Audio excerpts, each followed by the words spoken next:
The demand for quality education in Rwanda continues to grow.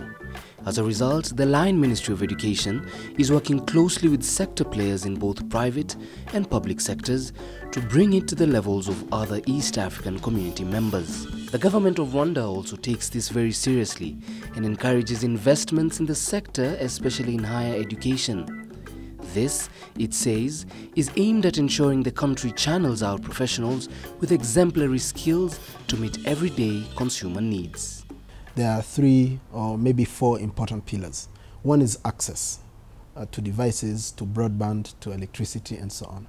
The second and most critical is skills, making sure that people can use those tools, can extract value from the different applications and technologies that are available today. The third pillar has to do with content or services, making the best use of ICT to deliver services by the public, but also the private sector.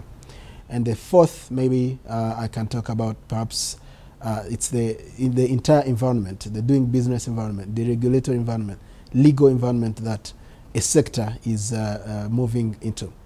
Carnegie Mellon University's first class in East Africa graduated earlier this year. The program, reflecting Carnegie Mellon's goals of elevating global intellectuals, was initiated by the government of Rwanda in response to recommendations issued to establish centers of excellence throughout Africa to advance the science and technology skills required to develop the continent. So we educate our students to be global leaders, to recognize the problems where they exist, and to come up with creative solutions.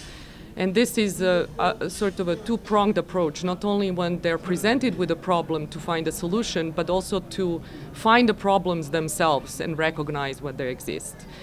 This collection of students that are graduating are just a fantastic group of young men and women that we're positive will go on to start businesses or join companies and essentially begin immediately to contribute to the future of information communication technology leadership here in Rwanda and East Africa.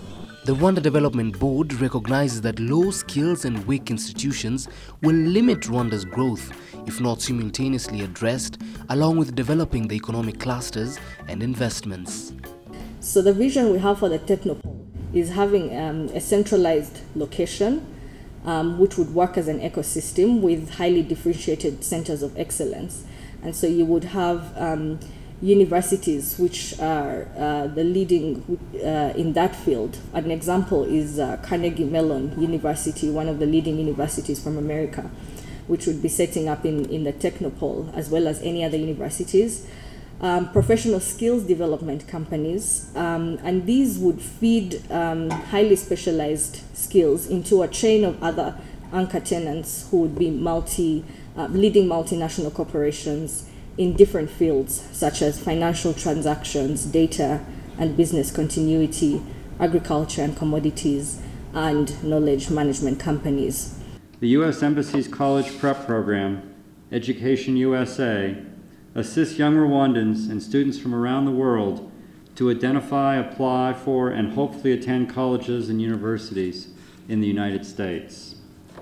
Hundreds of Rwandans have moved through this program, and hundreds of Rwandans are currently studying in the United States. That shows the energy and motivation already apparent among Rwanda's young generation.